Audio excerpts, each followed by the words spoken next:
Well, good evening, Star Wars fans. We are back after a little hiatus. Holotheatre's back. We have a new guest host. While Jerry is recovering, I want to say everybody, Justin Desai is on. Two-time world champion, Hall of Fame member, Justin Desai. Our special guest tonight is going to be Scott. So, yeah, it's going to be a fun show.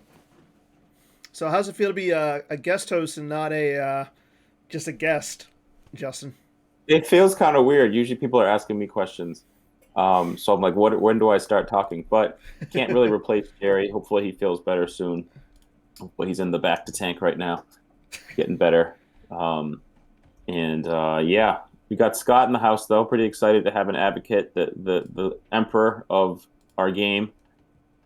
Looks like he's maybe playing Jump right now. Not totally sure. He's certainly multitasking or maybe doing some looking for a deck. Recording.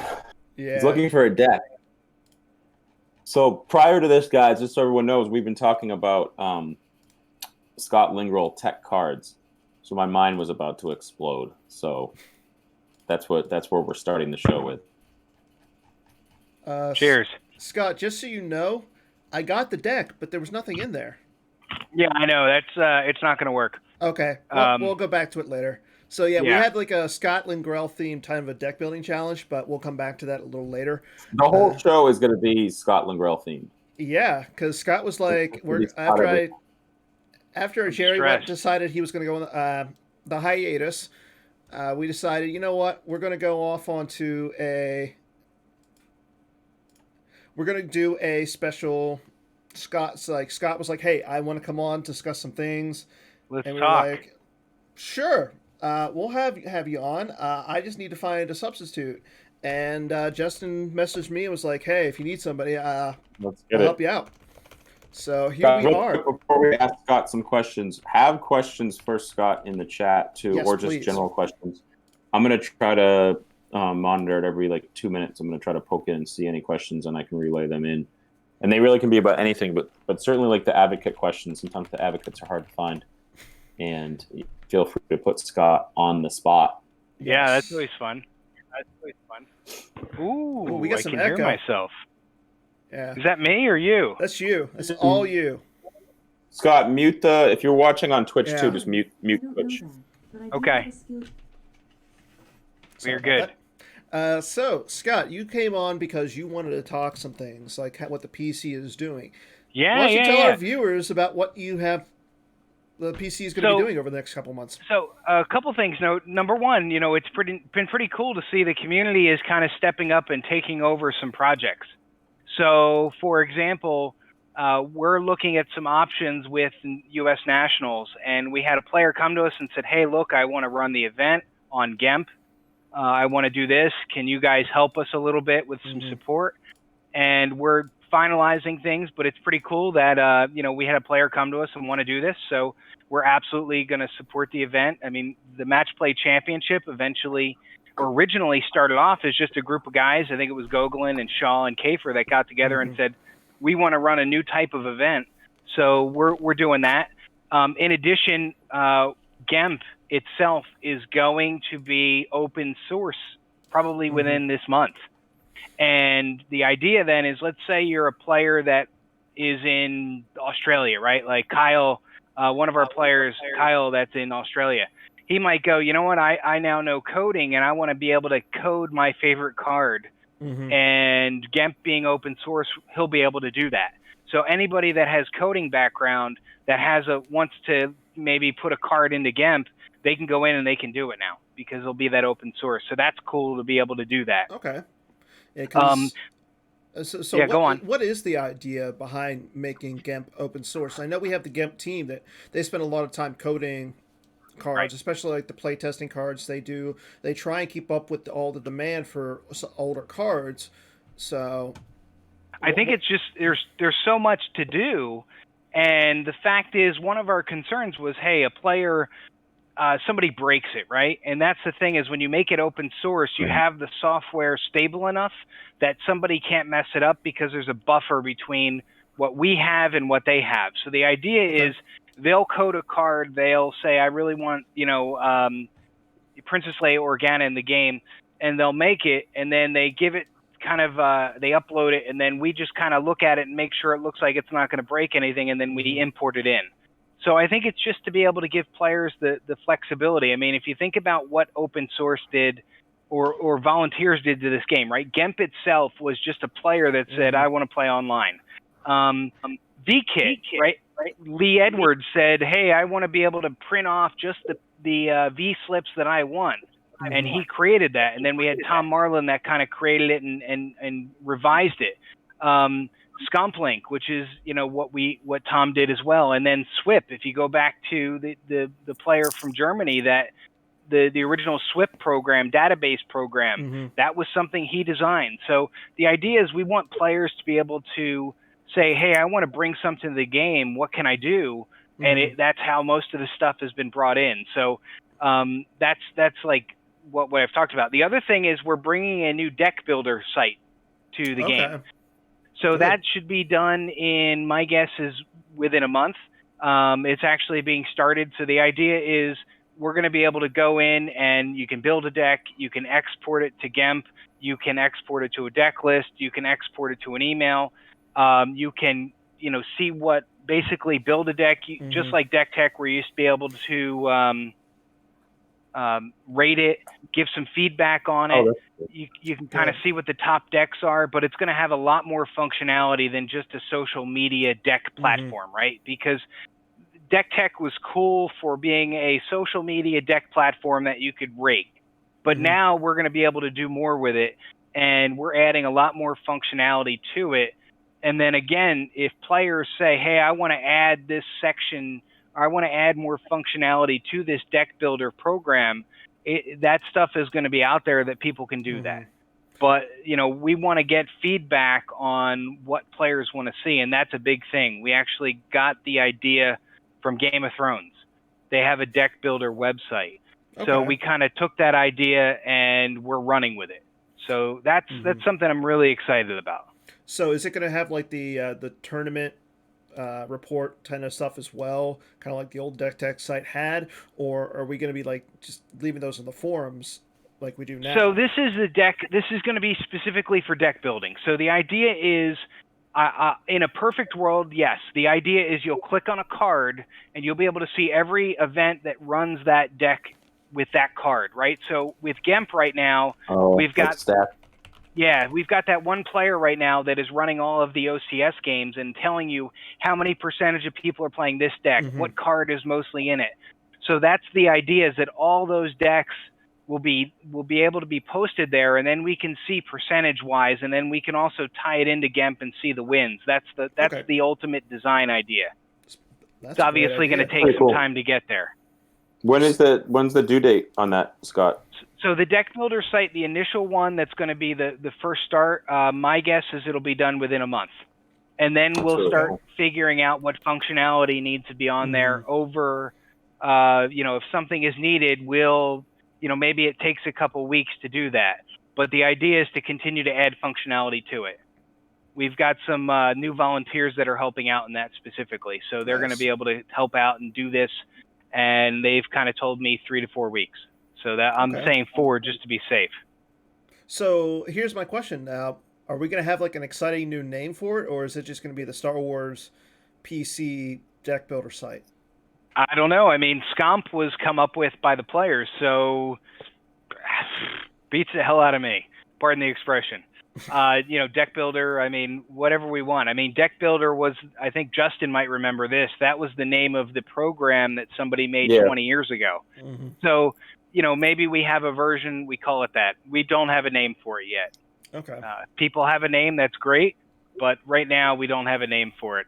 Well, is decktech.com a thing? Let's see. Decktech.net will actually decktech.com. to us. No, I saw that. I was trying to. I did see Deck Tech goes back to, but decktech.com. Find is a guy that does deck cleaning services. Okay, all right. That's not yeah, I looked him up 20 years ago, and he makes pressure washing. He actually cleans decks. Okay, I can see it. Deck Tech. Okay, that's fair. So what other cool things are going on with the PC? I know this year has been kind of a kind of a little weird just because of the virus and everything, and A little weird. it's a little weird. Yeah, to put it But, mildly. yeah. So I mean, what else? What else is going on with the PC? Because I know everybody's like talking. What we got? Nationals was canceled. Well, Worlds was going to be October. We got what? Euro Championship was just canceled. What, this week? Yeah. So, we actually had a discussion this week with the hotel in Washington D.C. Mm-hmm. And they, listen, with the match play championship, obviously we rescheduled that to January, and the hotel is saying, listen, if you want to come up with a new date, let us know. Mm-hmm. We haven't made a decision yet. I think, prudently, when you look at it, maybe it doesn't make sense to have the event, but we want to make sure that we look at all the options. Mm-hmm. Listen, a vaccine can come out in a month. It could come out in 6 months. It could come out in a year. I know Magic the Gathering has canceled all their events for the year. Justin and I were talking about it. I think, number one, we want to be safe, but the hotel is giving us some time to make a decision. So, we'll see in a couple of weeks where things are, and we'll make a decision at that point. But obviously, we're not going to put anybody at risk. My family and I were just watching the first MLS game tonight. It came on at 8 o'clock down in Disney World. So, it's cool to see some things opening up, but obviously they're being safe. Right. And, any event that we have probably won't have 500 people. So I think we can look at a couple of different options, but we'll know in a few weeks what we're going to do. Okay. And we'll make sure that we announce it because we want to be safe, but at the same time, we gotta be smart and safe, and that's really what it comes down to. Mm-hmm. Yeah, it's not just the event too; it's the travel associated with it as well. Yeah. It's good to hear that you guys are really kind of thinking about it. Yeah, I know that. I think that's what people want, right? With that. Mm-hmm. I think that's what we all want. We want you guys to just fully vet it, to really have those conversations, amongst the advocates, and say, okay, we talked to the hotel, we thought about travel, we talked to the European player base, we talked about where it would be, we looked at the dimensions of the place, how it would work with can you play outdoors? Masks. Could you play outdoors? Could you do like a wedding tent type setup? So it's great that you guys are considering everything. Yeah, and that's listen, events, and that's why we were really excited when a player came to us about online version of Nationals. So it's cool to see the community step up. To kind of jump into that, I will tell you that graphic design, right? So graphic design right now, we're looking for some people to help out because when we look at the V cards, believe it or not, it's nice to have extra people help on that. Yeah. So I know we're looking for people to help out in that area. I know we're looking at people to help out in moderating, which is actually a lot of fun because we get to talk about Dan behind their backs and making sure. And then also marketing, because one of the things that we've been very lucky is that we're getting a lot of feedback online, right? From Facebook, from Twitter, from Instagram. And we're trying to kind of grow the game from that respect, because it's the new 21st century, right? So that's how you do it. And, so we're looking for volunteers in lots of different areas, which is cool. If I could, I just want to, everybody's been talking about the pricing of Star Wars cards. Yeah. They are spiking like no other. They are crazy. And I know we've kind of made a commitment that we try to keep the prices at a point where we don't sell out of everything, right? We don't want to be the cheapest place, because if, a random player wants a card, we don't want to make it so that we're trying to sell everything out. So, that's what Goglin, who runs our store, a huge help to him, because number one, it's a mixture behind, right? You don't want to put, when Boba Fett Bounty Hunter's selling for $50, you don't want to sell it for $30, because then somebody's going to take it and resell it. So he's been trying to keep the prices at a good point. But at the same time, that's bringing us more money to be able to help the community, right? So this online event that we want to run, we want to have prizes for it. And we can do that because we've got capital to do that. And it's all because of the store and the community doing that. We're not doing it to hoard it. We're doing it to give back to the players and upgrade our technology, right? This headset was bought by that. You know, Dan and I had a discussion about doing a video board and, you know, stuff that we can do. So the technology and cameras and everything that we're doing to make it more enjoyable for the players is all because of the money that we make from the store. So that's really awesome that we've been able to do that. Yeah, and Scott, if we do have a live Worlds, but it is, we should certainly do SWCCG masks. Oh, okay. There you go. That's a good idea. I didn't even think about that. We bought some masks Or just this do weekend. those anyway. Yeah, we can do that. We bought some masks for the Philadelphia Union, who we like, and pro union.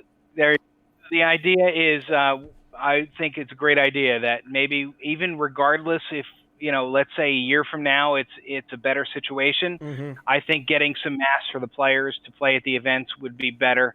I think it's a great idea. In fact, I think we're going to order some in the next week or two. So that's a good idea to have some. That is. I say we get some like personalized masks, so that way, like, say if you don't want to go crazy, dude. Well, I'm not saying like, say if you got like, you could do like Hall of Famer. Hall of Famer or just Hall of advocate. For advocate. Yeah. Actually, you know, that's probably simple enough to do. Yeah. So I think our biggest thing that we want to do is do that. I think it's smart. They're one size fit all. We can get some for the players. That would be a good idea. Yeah, and I know marketing is trying to come up with some new ideas for prizes. It feels like the game is a little bit more in the public eye for whatever reason recently. Agreed. With the prices spiking.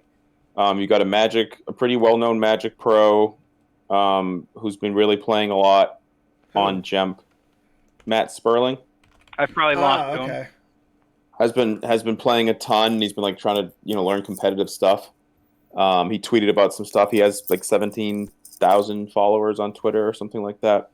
The game just seems like it's sort of out there a little bit more. It's it used to be like there'd be one video on YouTube and we'd all flock to it and be like, oh, this guy's doing an unboxing or he's talking about the game. And now they're like there's pretty prevalent, like, oh, the Decipher game, the Decipher Star Wars game. You hear that more, and I think a lot of it is due to Gemp just being really like a great program. And listen, Troy, I think Troy is amazing, right? So we remember Holotheatre, and people still Holotheatre all the time. But Troy, what he did with Gemp is absolutely fantastic. I think we can agree that is the single most amazing thing this game has ever happened since Decipher lost the license. And I'll say this to anybody. They agree. Yeah. You know, what I would say is you're right. There are unboxing videos. I'm getting messages on Twitter. I'm getting messages on Facebook all the time about people asking about the license, but also asking about, hey, how do I learn how to play? We have Anthony Howard, who is a very guy on Gemp that is one of our top volunteers. And a few times now he's gone to players and said, hey, taught him how to play on Gemp and been there for him. You're right, Justin. It's pretty amazing, isn't it? It's really something. And as someone who's played Magic using both their like online platforms that they make your computer heat up, they freeze.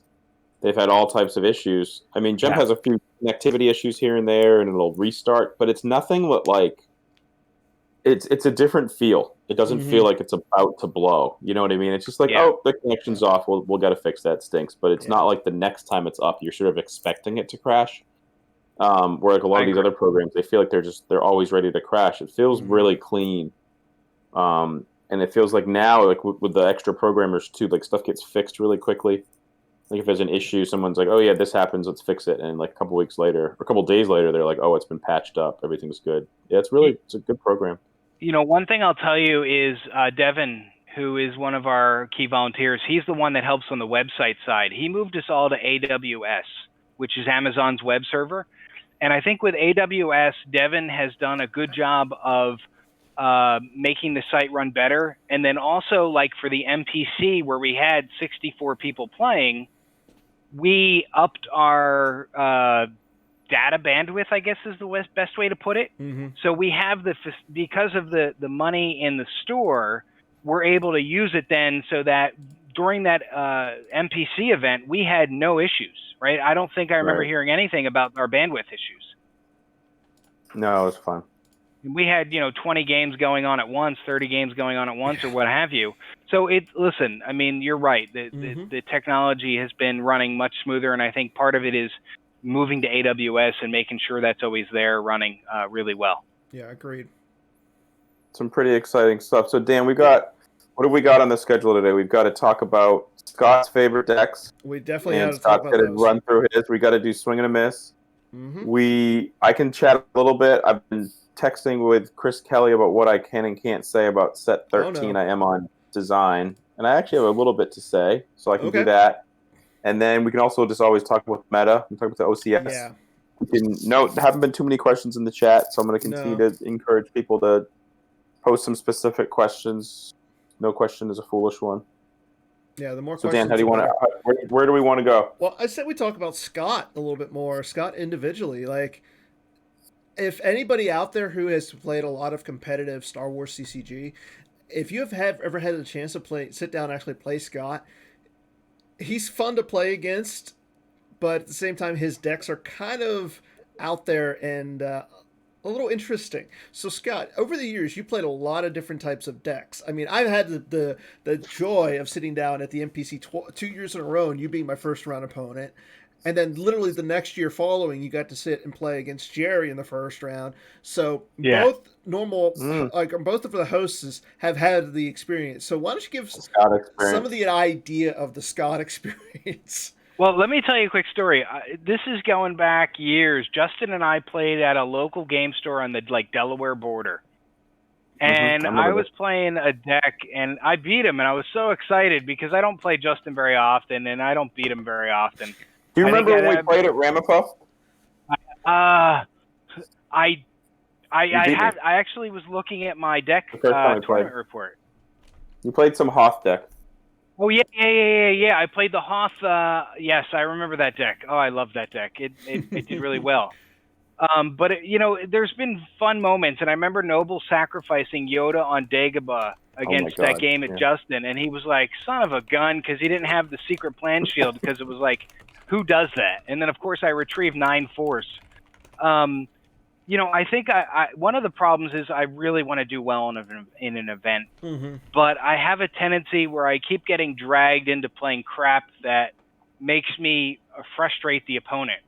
It's like a disease. It's like an addiction. It's a disease, absolutely. I mean, I played at the match play. I played Mind What You've Learned, and that just dominated, and I completely took over the game.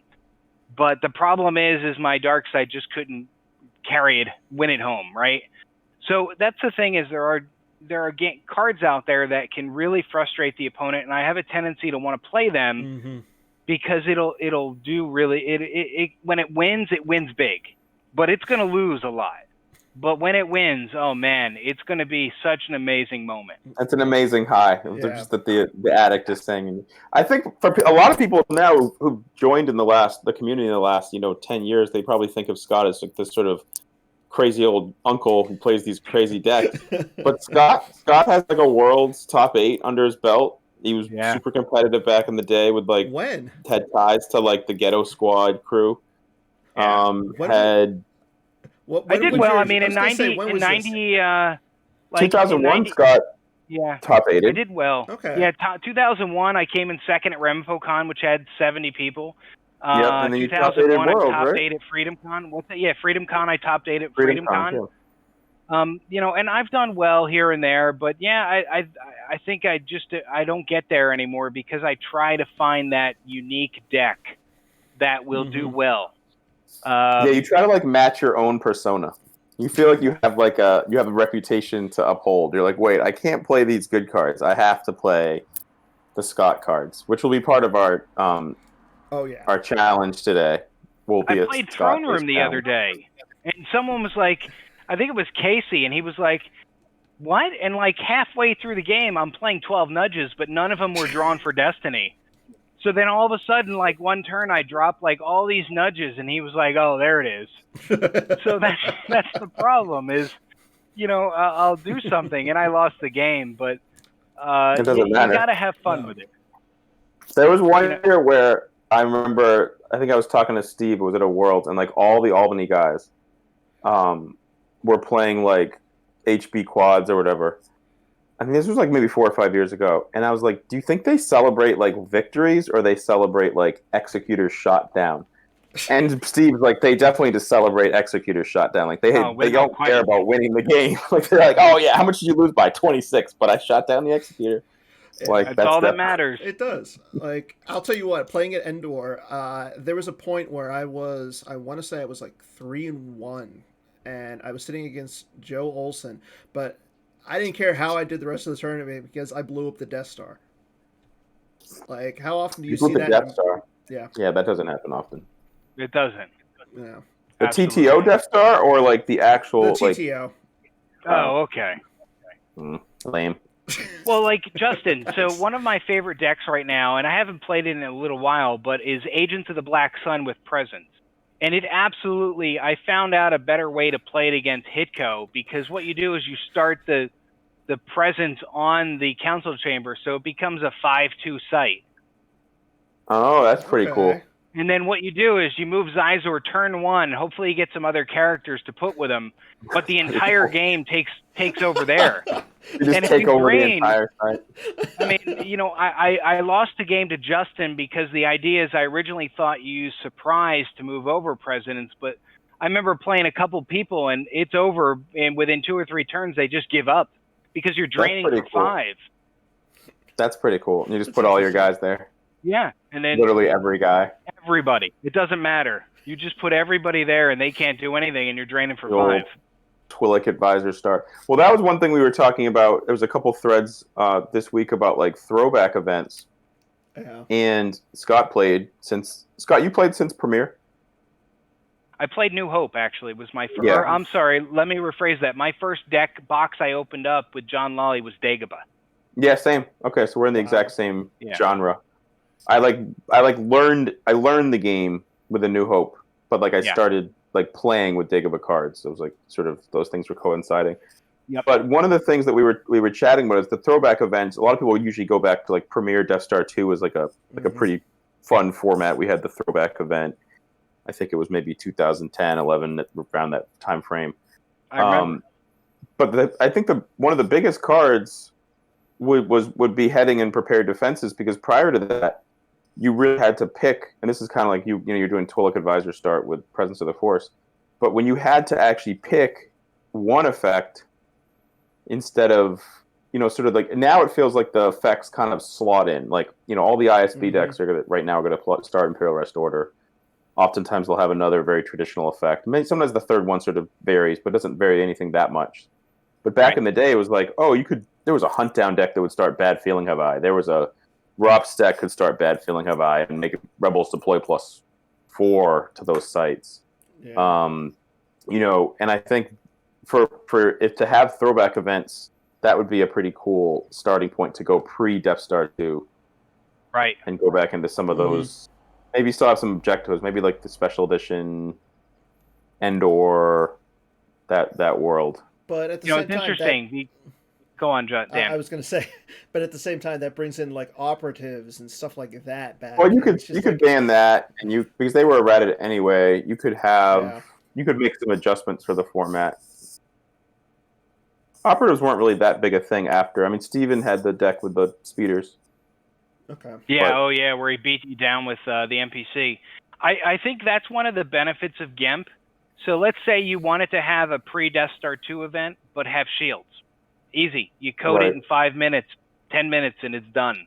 The trick is and that was one of the reasons I really liked that Death Star 2 deck, or that Death Star 2 event that we ran in 2010, Justin, is that it was people that knew how to really play in the meta and how to find new ways to look back at those decks, because you didn't have enough people playing. You didn't have enough games. Now you can literally play 100 games in a week and really know how to use something. So I think we actually went down to TJ's, but then and like play tested that, and it was exactly what you said, because we were like, you'd look at the decks from like Deck Tech, and it was written like it was this awesome deck, and maybe it did really well, but then you play like 3 or 4 games with it, and you'd be like, oh, this isn't very good. It's not, and that was when missing something, or. And I think the Devoronian playing Sabik on Dagobah was a really, really good deck that nobody back in Nobody had that. 1999 would have thought of. Right, and it was funny because like Search and Destroy was a pretty big card back then, and I remember like in the testing we were like, wait, you can just play a Nudgy and cancel it because it just cancels the icon for a second and then it just goes away, and we were like, oh, that's. And I remember we were talking to Johnny. He's like, yeah, that's something like literally no one ever thought of, and like because Honor was like stopping it, but then like people at Worlds realized that you could get to 3 battlegrounds and satisfy Honor, like not as hard as it seemed in oftentimes, and then I think Chu was like, why don't we just play a Nudgy and cancel it? And there wasn't like no escape or anything, and no one was playing 2 Search and Destroys. So it's kind of like, oh, that's just like an interaction you never would have thought of back then, but then 10 years later it's happened. Well, that's like my random throne room deck right now that I'm playing with 12 nudges. That's the idea is against Agents of the Black Sun. He's not at a battleground, so you keep flipping him. Or against Huntdown. Oh, he's at this site. You put a nudge there, and now they don't occupy. It's not the best option, but it's interesting. But yeah, I like the idea of throwback events, and I like, again, this is where players could come to us and say, hey, we want to run this event. It's easy to give them support. It's easy to have, Andrew or, Anthony Howard kind of say, hey, let's go to the GEMP team and say, hey, can you do this? And we'll do it. Fine. Absolutely. Why not? Yeah, let's do it. An annual one would be pretty cool. Like if it changed, and then like maybe 4 months prior they announced it, so people didn't have like, so much time to test for it. But it was like, oh yeah, you got like a little rush. Like you could do Premier to Hoth. You have 2 months to plan, or it'd be kind of neat. It's also agree. Cool. The card availability. A lot of the expensive cards wouldn't be legal. Right. So True. It would be a little bit cheaper to play. I mean, the most expensive like Premier through like Endor card is what, like. Maybe nothing really. I was gonna say Vader, Dark Lord. Yeah, like one of the special, like Dark Lord of the Sith is the most expensive Ben card. Kenobi or whatever. But I think like that. Like I think also and then being able to make it on GEMP very quickly allows people to be able to test and have fun. And I think stuff like that is a great idea. We should try it. We should try doing that could be a good if COVID is going into the fall. It could be a good test run for one of the like a sort of mini major GEMP event. Yeah. People aren't going to take it too seriously because it's throwback and stuff. Yeah, if people just need to come up with some ideas that everyone likes, and let's do it. Why not? Yeah, why not? Yeah. Because I think people think about Throne Room, right? Throne Room wasn't always Speak and Wisa. And between the docking bays not being there and between Speak and Wisa, there was a big variance because you just ran all these non-battlegrounds. So I think that there are ways to maybe come up with new ideas, right? Like Agents of Black Sun starting Presence, right? It's kind of an it's not the mainstream way of playing it, but if you take away some of the tools, people will play it, and it's a unique way to play it. And I would love to see unique ways to play decks. I love the idea of, someone was playing Death Star start with, was it Death Star 12 card? Couldn't win any games with it, but he was trying new ideas. Oh, I saw that on Slack. Yeah, someone was saying they 12 card Death Star. I think so. Yeah. So it's neat to play new ideas and try some new ideas, and that's how good games come up. I mean, that's how new ideas come up, right? One of the cards that we're going to talk about today, I guess my favorite card lately is a Wrong Turn, which is it fits well in Set Your Course, because then you can play it for free at the the bridge site, whatever that is. I don't know. That's how I think in my mind, unfortunately. I just throw ideas out there, and they don't really work, but I throw them out there. Sometimes they do. I mean, you're part of the Mind What You Have Learned club, and I mean, look how popular that went off in the last couple of months. I mean, everybody was playing that and playing it in a way where your opponent you were not losing any cards. And I mean, that's frustrating. You've been playing that for a while, and now everybody else is just finally catching up to you. Yeah, and I stopped playing it once everyone else started playing it because I realized how emotionally draining that deck is. I mean, the match play, I mean, I lost, but in that light side game, he was absolutely just distraught. Couldn't do a damn thing. And it didn't matter. You were going to win the game. It was just a matter of time. So that's the problem is I know that playtesting and design is always trying to make, listen, control decks are always going to be part of the game. Mm-hmm. The trick is to make them not have to work so little. You need to make them work hard to do it. Yeah. And if you do that, then you've designed a good game because, whether it's ISB right now is really strong, you've got to work really hard to get that deck to work well. It shouldn't be that easy. True. I mean, look at OA, how it was when it first progressed. It was an insanely good control deck that was easy to set up, easy to satisfy the conditions for the flip, and then once you're flip, it's hard to flip you back. It's also hard to deal with. So I think it's in a good spot now, but then again, it's not also a very big deck in the meta. So Silver Glen qualified with it. Yeah, with Justin OA. Branch, with OA, Nice. yeah. Yeah. Well, that's because Justin Branch is a better player than I, so I can't say that. So at Endor, I was having, oh man, I can't remember his name right now. Who made the top 8 at Endor? Stubley, Hayes. Yes, Subley. So Subley and I were at dinner one night, and he was talking about being a new player, how he looks at the game differently than, say, Justin or I, where we can look at a card and go, oh, this is how you abuse it. He has a fresh kind of look on things and maybe doesn't have the experience to do that. So, there's pros and cons with it, right? I think when we look at the MPC where Stephen Lewis came back and he won with a speeder beatdown deck that nobody had seen in years, because you can take the knowledge of old school players with the knowledge of the new meta and make it work better. Yeah. Yeah, you can remember stuff. Right. Yeah, so you remember pros and cons to it. There are. And that's with mind what you've learned, right? I look at the new stuff and go, this works really well with the old theory of just going test 3. And that's what works. Sometimes it does, sometimes it doesn't. There's definitely a lot. So, do you guys want to head over into It's a Hit, Swing and a Miss? I think we got a few of them absolutely. today. We'll do those. We'll go through that really quickly. So, let's say the first one. So we're going to talk about the OCS. Last month we had someone go 12-0. That person being Steve Baroni. So do you think that he's the favorite? Huh?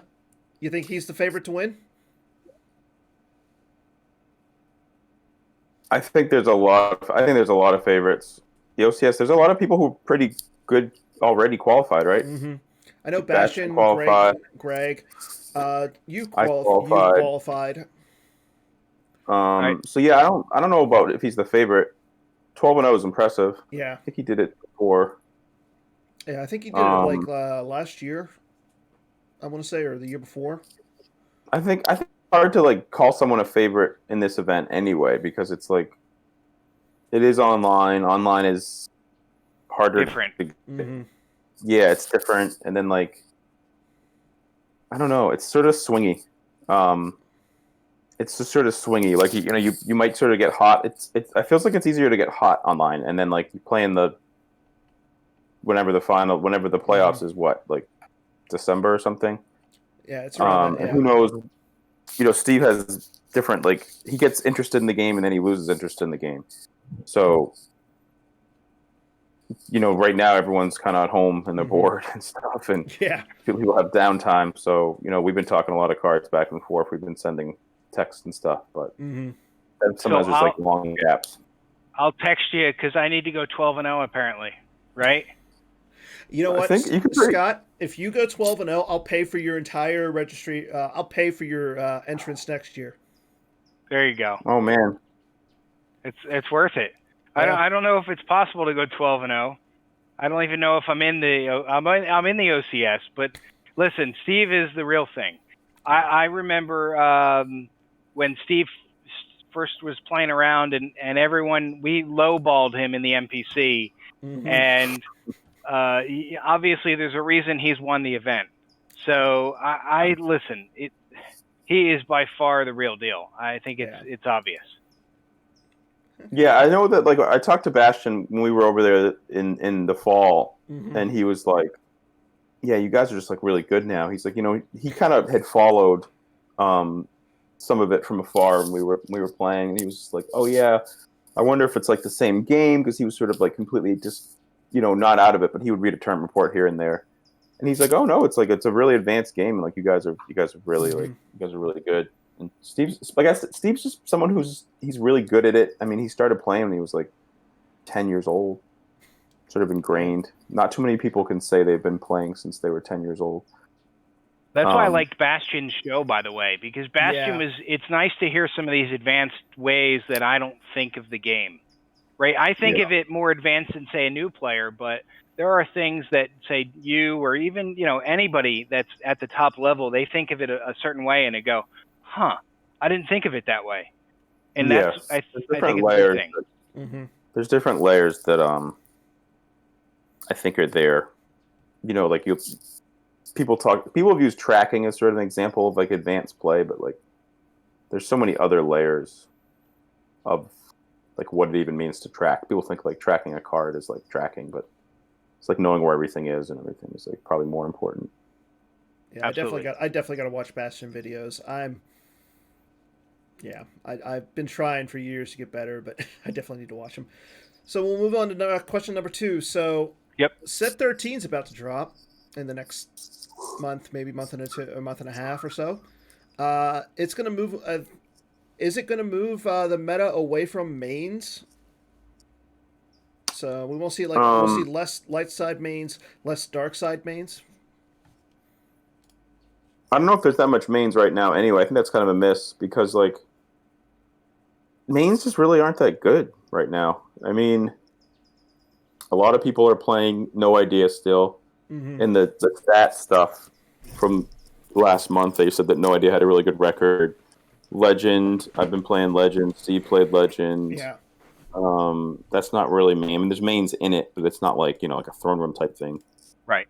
I don't know if anybody's really even playing Throne Room. I think Throne Room has sort of a slightly false narrative because it's been like good for so long and it's kind of redundant in what it does at times, and then it gets like the double Twix start and it like is really good, but it doesn't play any Destiny 6 cards really anymore. Yeah. Right.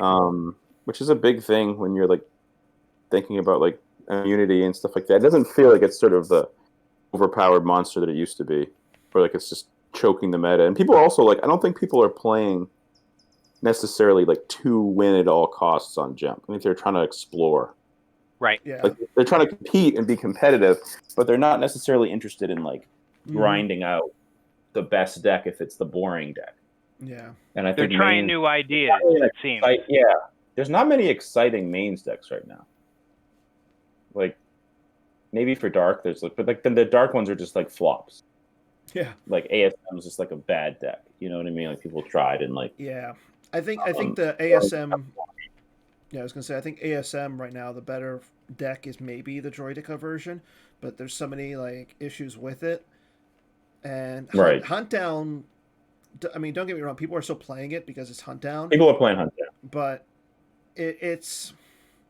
You said it. It's not good against no. It's kind of still has a hard matchup against No Idea. I mean, I would rather play like a Court or AOBS. AOBS is still probably one of the top dark side decks. ISB. Yeah, that's a good example. That's sort of the dark side version of Throne Room right now because it's like the games are sort of skill based, but they're not like fun skill. Yeah, it's like just slogging it out and grinding out the games.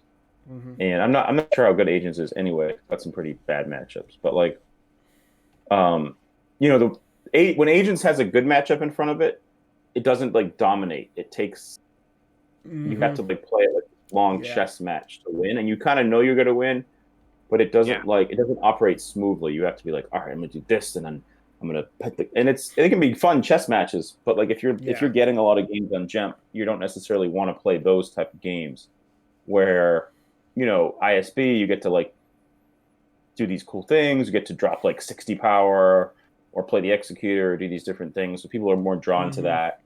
No Idea has this quick setup where it's doing like 4 damage at the beach pretty quickly, and there's a lot of new cards. People want to learn those rules and stuff like that. But like, yeah, I think it's. I don't think mains is really there. I also think we're a little stale right now. Yes, but like, I hope that set 13. I'm involved with a little bit with it, not quite as much as I have in the past, but I think it'll bring some new stuff. There's some new themes. I think the PC's done a really good job of like. Having cool themes come out with some cards, like the Rebels cards, like the Heras and stuff like that. Yeah, those are cool. There's a new theme. Chris said I can mention this, like the arc in Rebels where they go and Ahsoka fights Vader, and there's the Inquisitors on that and those sites. That's going to be included in the next set to kind of give some new flavor. Those guys with like the red lightsabers that spin around and stuff like that. Yeah. The Inquisitors, right? They're the Inquisitors. Yeah, so they're going to be there's one that's already out, but there's 3 that fight Ahsoka, and Ezra's been a card that's been kind of played, but he's going to be probably played a little more now based on some text that's getting added. Okay. So that's like an arc, like a small arc, and then they got stuff like the Mandalorian coming out. So taking like little characters from there, like Moff Gideon was from the Mandalorian. I thought that was pretty cool. I worked on him in the last set with like he pulls a trooper and he's sort of setting up your plans of like you're setting up your attack and stuff like that. But that was I saw some solo cards. The lady? The lady was in the set, so it's cool to see that and Rogue stuff, and it's awesome stuff that they got coming out. Speaking of the OCS and set 13, my player card for the first OCS is going to be in this set. I'm not going to say what it is, but it's going to be in the set. You rock, Justin. Yeah, and as marketing and everything, I've seen some of the stuff. I've seen some of the images that we're working on. So this one I think is going to be a lot. It's going to have some good looking images. So be excited for that if you're like a collector and everything. So once the foils start coming out with this set, especially, it's going to be looking really nice. Yeah, I haven't seen any of the art, but the art's been getting really good. Yeah, that's. Can I just say something behind the scenes? And Justin, you may know this or not, but because we moved playtesting to GEMP, we had like 10 times the amount of playtesting games for the last set than we've ever had. Yeah, and I think I mentioned this on a show earlier, like maybe last year when I was on.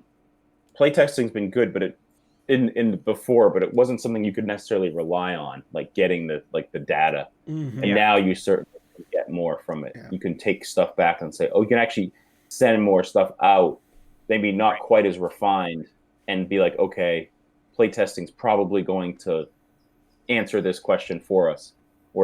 Before it felt like sometimes you kind of had to send out a really finished product. Right. And then the playtesting would happen. Now I think we're a little more unrefined, sending stuff out and actually using the feedback and then and actually really changing it based on playtesting rather than like stuff getting caught as like, oh, that's too bad. But this is more like refining it based on playtesting. My favorite technology is when you playtest, because I saw it, is you can go get any card in your starting hand. So that was one of the problems. It's like, oh, well, what if I don't get this card? Well, now you literally go in and you can pull it from the technology. They've been able to modify the code to get that, so you can test it in your opening hand. And I just want to say again, the play testers, the designers, the development people, the people that have helped out, they really do rock. Yeah, I think there's a lot behind the scenes on it. Yeah, there's a lot. I think each all the boards have their individual threads that you have access to. So there's like the art people. I'm sure there's like a proofing, even getting like the language consistent. You take that stuff for granted, but that's like all operated. It's a really smooth thing we take for granted that like the language works out. There's never like any like awkward sounding stuff. It's just amazing. Absolutely. I was going to say, Scott, you were a big part of playtesting. You played like over 100 games of playtesting for set 12? No, I just randomly would test stuff. I was having fun trying stuff out. But, I haven't done anything for this set. But there's a lot of people helping out, which is nice. All right, trying to catch up with the I think we had a question for you, Justin. what are some of the most lopsided matchups? I don't know. That's a tricky one. I Because would then you think something's lopsided, and then like it turns out it's a little bit not as lopsided as it seems. So one lopsided deck, when we were doing Mind What You Have Learned, we were testing it, and even the primer that I think it was Ryan Serson did. If you play not Internet Explorer, what's IE? The deck. Imperial Entanglement. Imperial, yeah, you lose. There is no way you can possibly win the game. They just go fast, yeah. Yeah, so that's the thing. I mean, Watto is obviously quick against. So the biggest thing is, I think, with any deck nowadays, we know that you have to be quicker to start. Yeah. So certain decks just aren't going to be competitive. So you need to modify your deck to really be more competitive by being faster, right? You can't set up that deck that's going to have 5 things that you need to do to get it to work. You've got to just put in good cards, make a few card changes, and go at it. I think that's the way you have to play the game. Yeah. Well, I think agents versus EBO is traditionally heavily favored for agents. They get resistance, pinging, emperor pinging. Yeah. EBO would have to probably have something really well thought out, or have like a Commander Luke package. That's one that I can think of. I'll tell you what, even with the Commander Luke package, you just go down to like the main power generator, start forcing them to cover both those sites, it hurts. But yeah, I was going to say Watto versus Mind What You Have Learned. I learned that the hard way playing against Chris Kelly last week when he started No Escape. It just makes that almost damn near impossible. Watto's really good against No Idea too. Yeah. Watto's like one of the things, if you don't have interrupts and you can't, I mean, I suppose you could risk it, like risk lose top decking the beach. But if you don't have interrupts in your hand, like used interrupts to like play like a rescue turn 1 to like lose it from your use pile, you're starting with a 6-card hand. Yeah. As No Idea. Or maybe you just take the risk. You probably do. Just lose the beach. If you lose the beach, you lose the beach. I think Prophet and ISB are the same way. A traditional Prophet build will lose to ISB every time. Yeah, I could see it. I was going to say Prophet and CCT right now. CTT flip just looks really good against Prophet because you're basically throwing a lot of your dice. You're going to sit there, control the audience chamber. You're going to flip. Yeah, you don't have access to IG-88 because you can't move the prize, but you really don't care. Yeah. It's tough right now with Prophet. Are there any other questions? Comment, Knock on Legends, it's super slow, but it's really strong. It's strong, but Legend is so hard to play.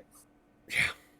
It takes a lot of skill. I've tried playing it. I can't play that or our Old Allies because it's just too complicated for me. I got to figure out how to play it. You can't multitask. Like, you can't multitask. Like, if you're watching TV and doing other stuff, it's like you have to really lock into that game.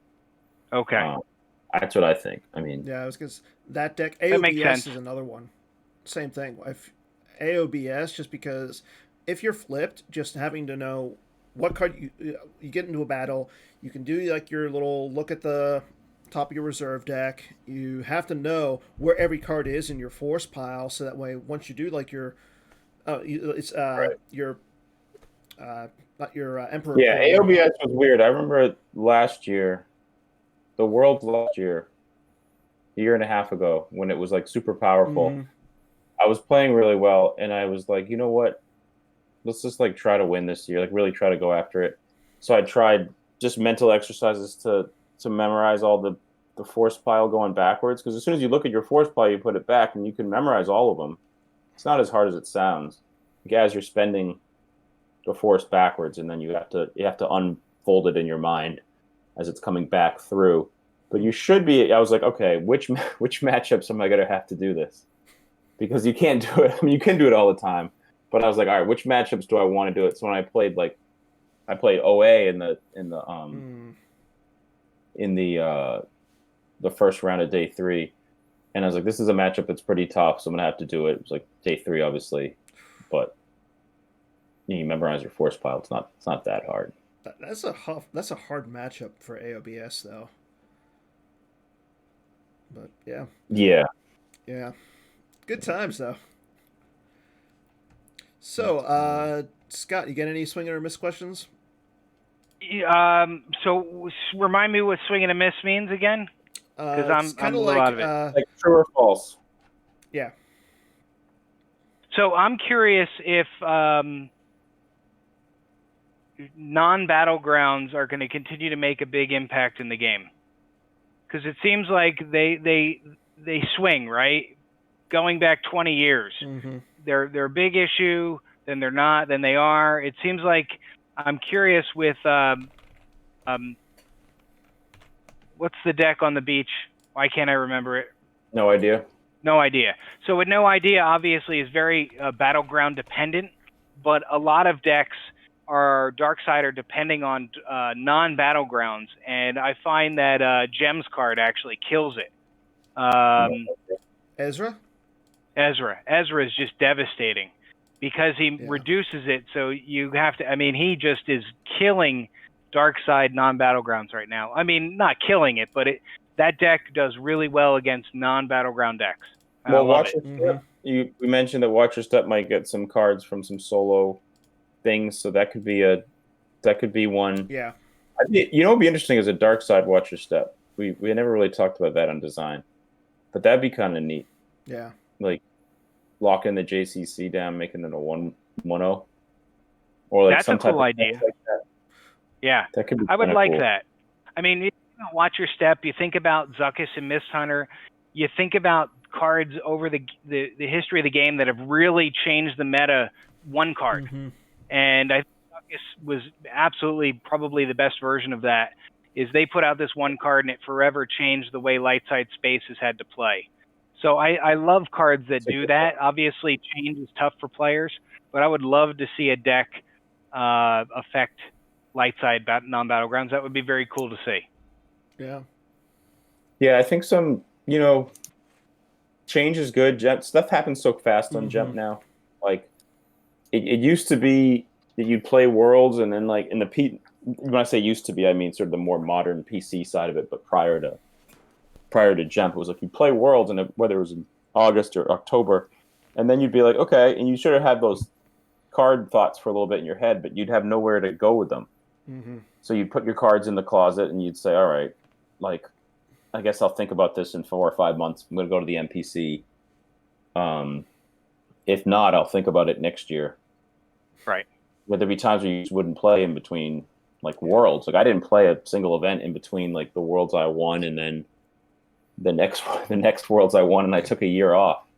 I don't think I played a tournament. Just like text Johnny and be like, "Hey, what's going on? What are the new cards?" Blah blah blah. But now it's like it's just happening. Yeah. So stuff happens quickly. Like people have been playing this new ISB with all these troopers. That's going to get like fully vetted out, and it's probably not going to be that good before the next event even happens. Yeah. I agree. Know what I mean? So, like, it wasn't played at the NPC, and it's gonna get fully like flexed out without ever having touched a real event, and that's just something that's completely based with Gem. Yeah, I think it makes the player. That's really cool. I think it makes the player base a lot better because everything is moving so fast. You have to adapt. You can't. You have to adapt. Yeah, you can't just have like a secret deck. Like, oh, I'm gonna play this insane version of a deck. But now it's just like everybody is looking at the cards. Somebody's going to figure out that secret deck by the time you're ready to take it. Or you could just like think that, like, we had the legend deck that Steve gave to Greg for Nationals, and Steve texted. He's like, "Hey, should we send it to him?" And I was like, "Yeah, whatever. Like, let's do it." And he's like, "Yeah, cool." And Steve top 8'd Worlds with it. But like, if that was hidden, that would have been kind of cool to have something up your sleeve like that. Like Reed had the Prophet deck this year at the NPC. Well, I mean, the Prophet deck, he kind of did it a couple of years ago when he came in second at Worlds. He had it with Diplo, but it was the same kind of a thing. Don't get me wrong, the Prophet deck, it's not an easy deck to play. I tried it, yeah. I tried it, and I like won board. Wait, I have no reserve deck. Now what? Yeah, and he said it like, sure, it's the most important card of the deck. Right. It really is. That's why Descent in the Dark isn't coded right now. Choose a Star Wars game before the year ends. I'll tell you this. Let me give you what my was the prediction. question? I think that was the Jared. question is Chu will play a Star Wars game before the year ends. Chu is not done playing this game. I don't know about the year ends because of COVID, and he's always been a guy who's just been super busy with all different other stuff. Mm-hmm. But he's not done. The goat is coming back at some point. He's got some stuff to. You know what? take care of. I really want to see another match between him and Bastion. Like, I know that was a couple years ago at Worlds for the top 4. Watching him and Bastion play, it's insane because you have choose someone better. There's some players that are just head and shoulders above others. Yeah, and they think of the game so much differently. That's how it is. Yeah, we have one on our stream right now. Yeah, choose. Thank you. Thank you. I didn't say it was a good differently. I'll take it as a bad differently. So, you got me there. Okay, so I think that's going to be it for Swing and a Miss. There we go. I'm just trying to keep it a little bit faster because we got 2 East Coast people on our show tonight instead of like. My wife wants me home eventually, or out of the sunroom. Yeah, you're in your Zoom room, Scott. Yeah, my office. Your office. Yeah. That's where I'm at. I got my Mortal Kombat machine over there. Oh, that's pretty cool. Okay, that's cool. Yeah. I'm jealous. That was my gift. I got the OCS trophy. It's really cool. Oh, you like it? I liked it. Yeah, I got it a couple weeks ago. It was fantastic. Really nice. Speaking of trophies, we have nice trophies. Yeah, I was gonna say for all of us. That was dope. We need to start redoing the trophies. Like take a look I don't at know. them. The trophies are pretty nice. I think they're nice. Well, I think they're nice too, but I'm just talking like I would love to see. I think Brian Fred has been preaching it for years. We need to have a belt. We need to have an event between players with a belt. We looked into that. It's very expensive. It's like thousands of dollars. No, they're not. Is it really? They're like $200. Okay, maybe the prices come down. Scott, It's a belt. Isn't it? if I donate a belt to the PC, will we have an event? Sure. We don't even need a belt. Let's talk about it. We can do it ourselves. Okay. But yeah, if you want to look, I'm going to make a belt. Don't worry, we're talking about other prizes. Like, I know people have been, a big one was the play mats. I think we're going to go a little smaller with them instead of doing the full ones.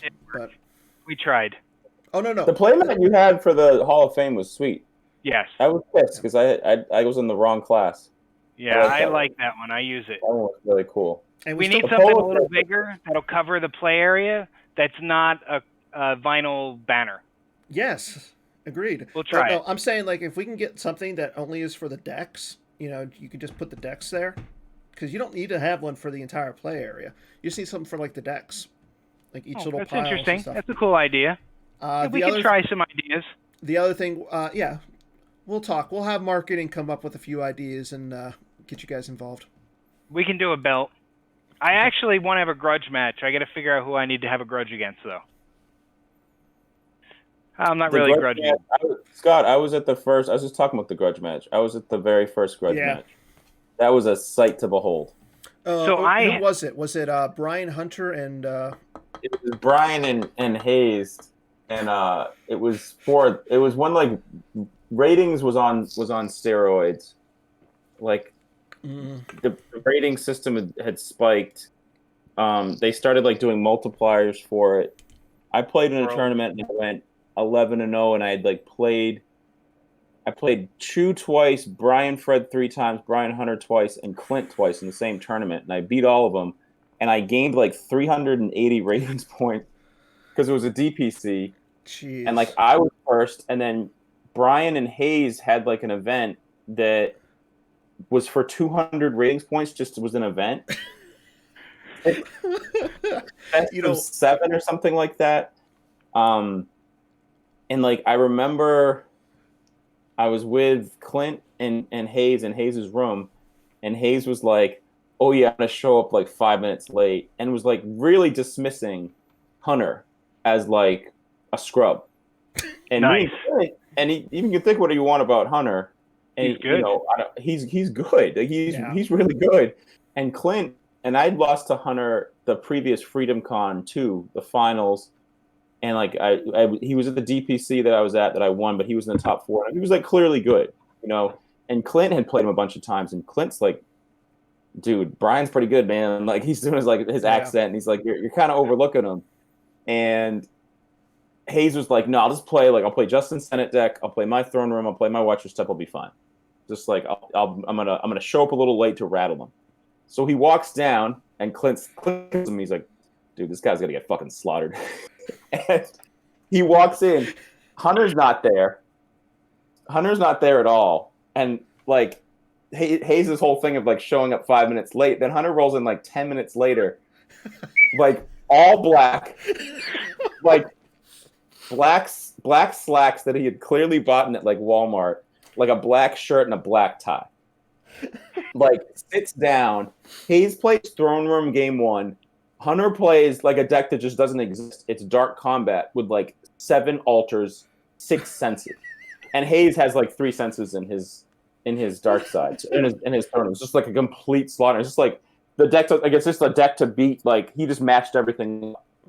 And then I think Hayes won with Watcher Step or Senate. But I think Brian won it like either 4-1 or 4-2.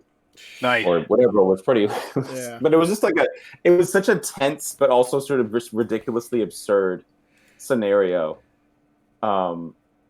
Just it was like the day before like Nationals or something. Nice. And it was fun. And it was like people were watching. People were like, it was a funny one. It was definitely a funny one. That's good stuff. Sorry, we keep going off track, Dan. Where are you at? Yeah. What do you want? Well, it's up to you guys. I mean, we're at like what 10 o'clock over there. 10:15. What do we got left on the agenda? Well, I mean, the only thing we really got left on the agenda is card of the week. So we're gonna start with Scott's card because why not? So my card of the week is obviously Wrong Turn. Yeah, it is. The chart is Wrong Turn. So you think about it, right? Listen, I think just just floating it in the deck right now is a good thing because of No Idea. Because all these decks playing all these warriors, deploy +1 offsets the -1 they get on the planet. I think it's interesting. I think it's a good card to float. Why not?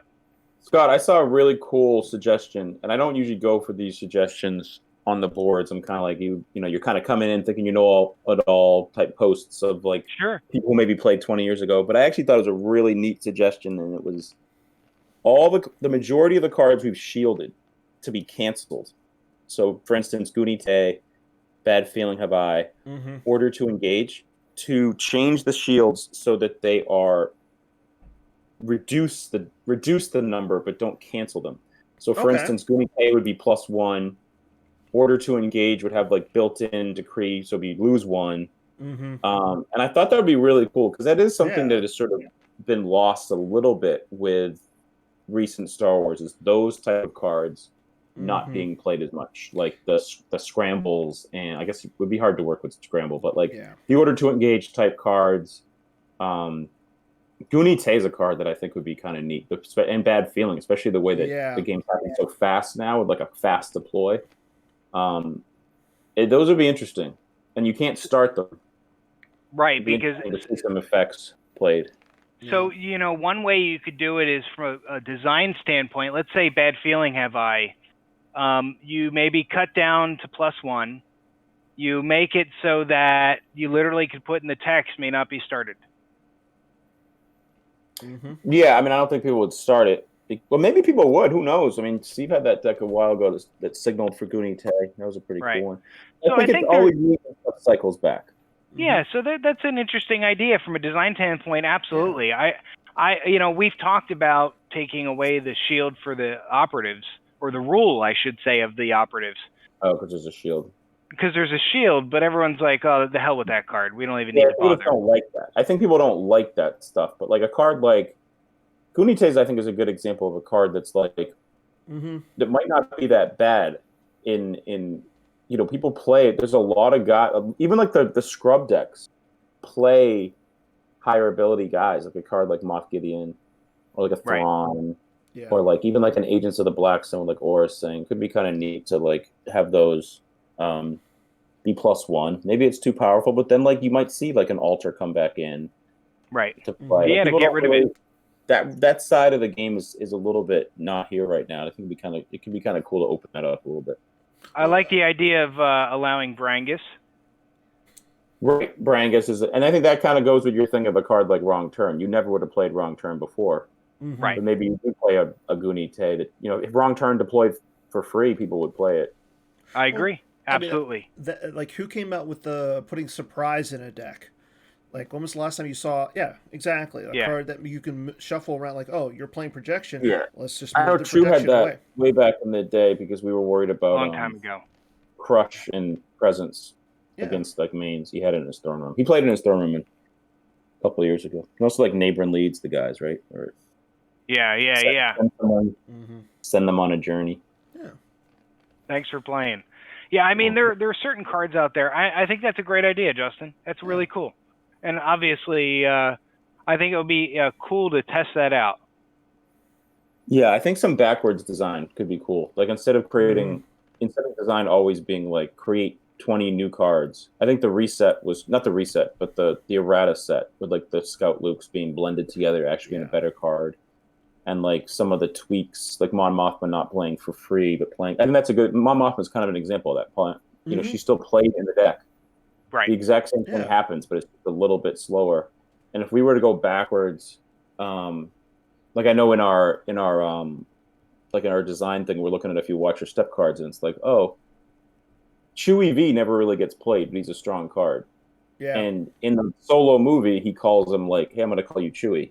The card's named Chewie, and it's like, why not? Can we just make him a smuggler so we can actually see him play and watch your step? But it's like, well, do we want to go that? But I think that type of stuff where we look backwards and we look at maybe some missed cards that aren't quite as good, or we change them up a little bit. Like there's a card, like all the Rebels guys are played, but then there's a couple that aren't. You know what I mean? Like the big muscular like, wolf-looking guy. We kind of whiffed on him. He was supposed to be like good against Trample or something, and he's never really got played. Yeah. Even like Keenan Jarrus is a decent card, but he like isn't played that much. Well, like those, like Hera is played in every single deck. You know what I mean? So can we go backwards and like bob and weave instead of coming up with all new, brand new designs? Well, look at Chopper. Chopper is a good card, but here's a question: why isn't he a rebel? That would be really good, is to make him a rebel. Yeah, just stuff like that. Like maybe you tweak it. Tweaking the shields would be, I think, a really interesting call. Like I had said for a while, what if like Senate got to play one shield? But no one really likes Senate, so it's fine that it's dead.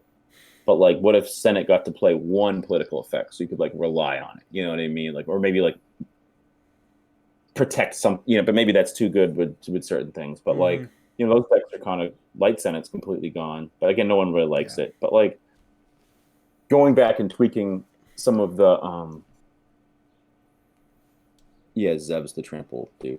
Yeah. Going back and tweaking some of the designs that maybe weren't quite as impactful, instead of like having to do a full reset, being more things as they come along. Like if people really think the game is too fast, and you killed Throne Room, but you also brought Goonie Tay back, so Darkseid always went first, but Goonie Tay was like out a lot faster. That could slow the game down. Yeah. I agree. I think the trick is, it's a balance between bringing out new stuff and tweaking cards. We're always learning, right? I still think Hark Staff was a bad idea, but I mean that's the beauty of it, is we have complete flexibility to do whatever we see is best. So I'm sure that if design feels it's a good idea, if the development team, and Justin obviously throwing you under the bus, you have say on that, so you should use your leverage.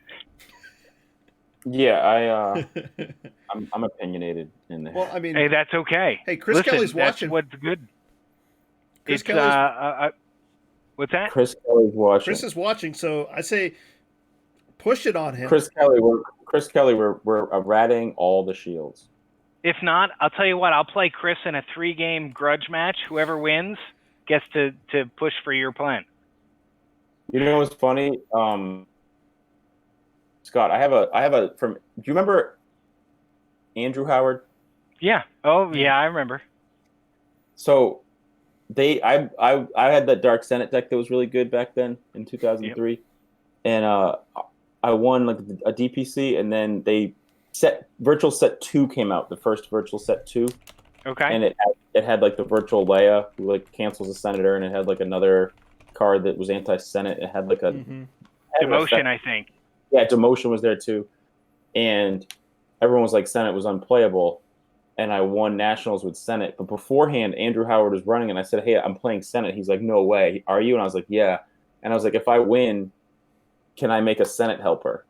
And he was like, he ran the Senate place, and he's like, "Here, he ran the PC at the time, or that side of it at least." Yeah. And yes, if you win, you can make a Senate helper.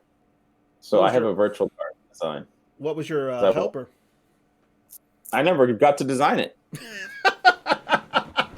waiting 17 years. Well, it's time. Nice. It's time. It's time. Let me get that. I think Palpatine needs to be a little bit better in Senate. Yeah. Yeah. Oh yeah. 4 luck too. That was the other one. Yeah. Yeah, 4 luck's good. Yeah. You know what? I say we like 4 luck was a good card, and it's not played anymore. No, that was a card that we had for the reset. Yeah. The tweet that we had a lot of talk about it, but it wasn't that we disagreed on that the card should be changed. We just weren't totally sure what it should be changed to. And we had the idea of like, hey, let's have it help versus map and ROPS.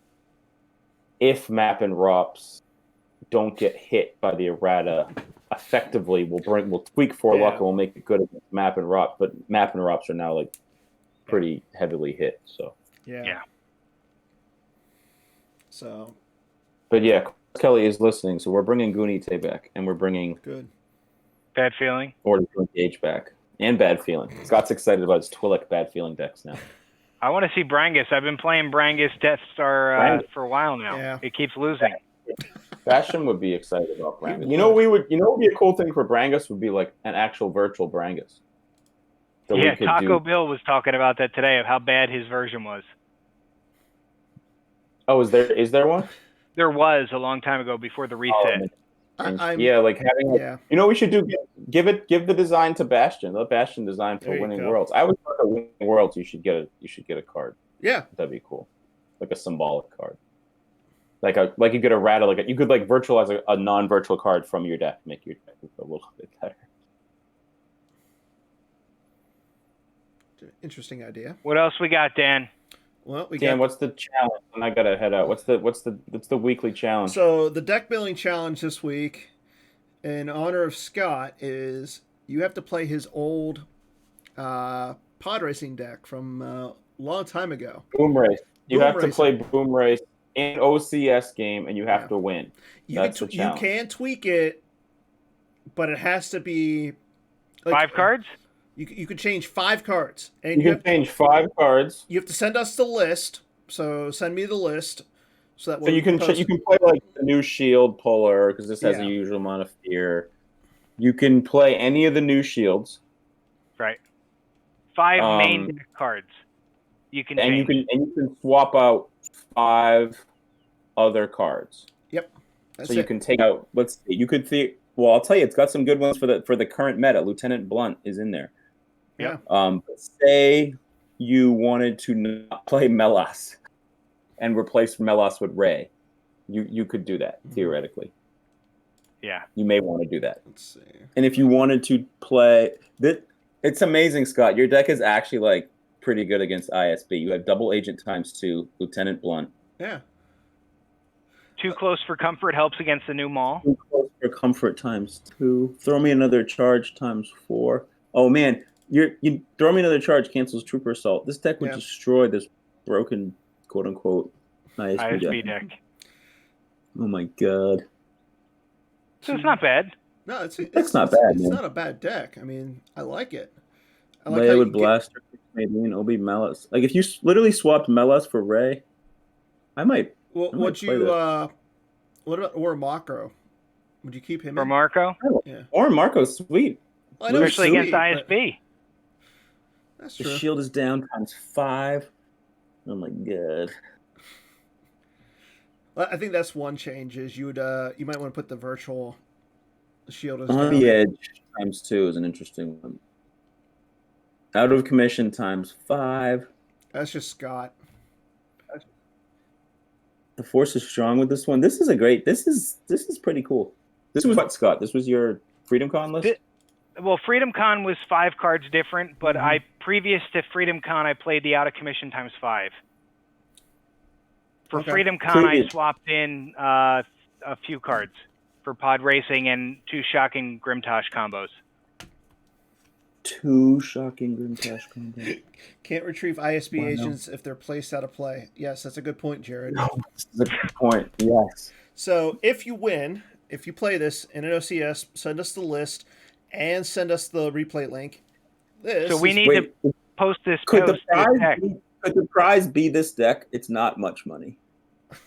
Well, it is much money because it has a Jedi Knight Luke in it.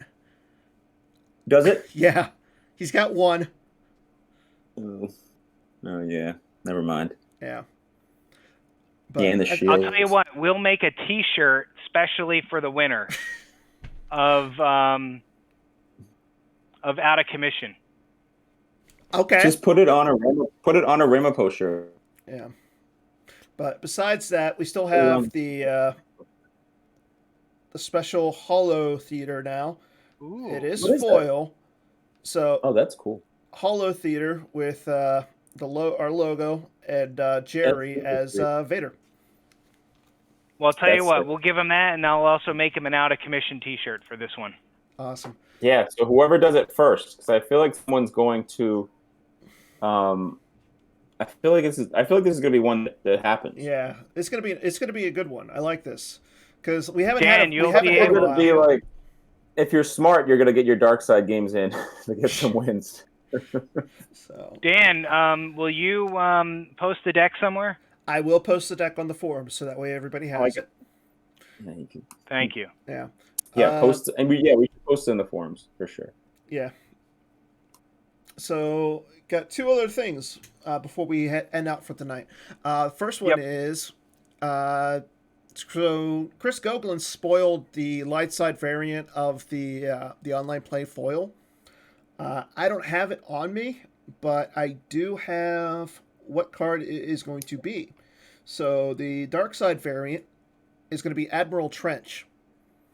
So for online play, so you get your games in, you get a foil online play Admiral Trench, and then you get the Captain Rex as well. Yes, I know you sent it, Chris, but it's easier to do it this way. Yeah, we don't need to worry about it. We'll have people play and they can see Admiral Trench. Yeah, and then the last thing we're going to do is our weekly spelling challenge. Scott, you're familiar with this, right? Yes. Yeah. I have to spell something. You're going to spell a card. Jerry submitted this one, so it's going to be good. And I'm not going to cheat. Your card this week is Team Toe Pag Ilias's Pod Racer. Team Toe Pag Alias Agliai's Pod Racer. Well, I think it's Team TEEMTO. Good. Okay. And then it's PAGLIAOUS apostrophe S. No, it would be apostrophe, no S. So, and then Pod Racer. So PODRACER. That's fine. But spell the last name again. PAGLI.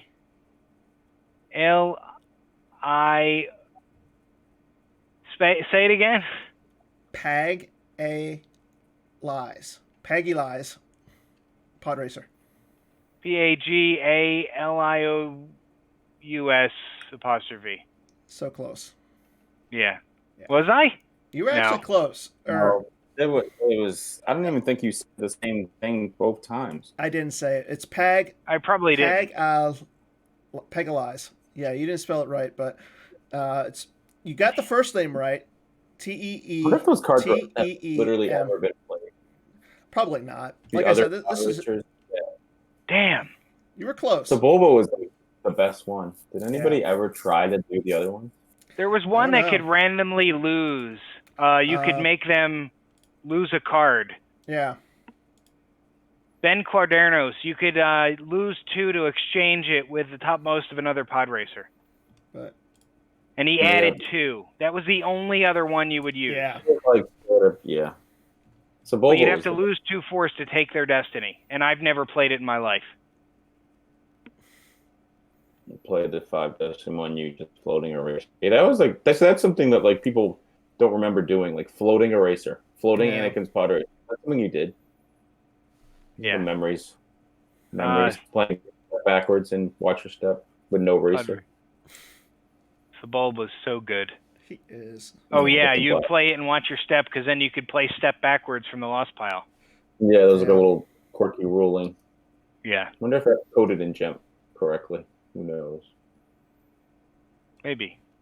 Yeah, I'll flashbox. Yeah, Google and beat me there. Yeah. Well, I appreciate you having me on tonight, guys. Well, I'm appreciating you being here, and I want to thank Justin for stepping in, taking Jerry's. Jerry. Gary. We call him Jerry, not Gary. I don't even know his name. How? Oh my God. Thank you, Gary. Thank you, Gary. Gary. So tomorrow again is going to be the second episode of Dan Plays. Chris Goglin's going to be on. We're going to be playing Premiere to Death Star 2. Tune in every Monday for Chris Goglin's show, OCS review, and then next Wednesday, Justin, you're going to be back, correct? Yeah. Well, it depends. Let's talk offline. Okay. Hopefully Jerry's just ready to be back at it. He's out of the back to tank. Yeah. If it's not going to be Jerry, I'll find somebody else. I know I've had a few other people volunteer as well, but we're looking to have Jerry. but we are looking to have Troy on next week because the 200,000th game of GEMP is coming up soon. So we're going to be talking all things GEMP. Actual number? That's an actual 200,000. We have looked at the numbers, and we're very close to the number 200,000 on GEMP. 200,000 games on GEMP. And that's crazy. It looks like it's going to occur going online play week. So. Oh, that's sick. Yeah. Do you know? Are we going to know which game is the 200,000th? Like you're in the store, like you remember the old, like you're our 1,000th customer in the bells. We are actually working on something, and whoever does end up playing the 200,000th game is going to get a special prize.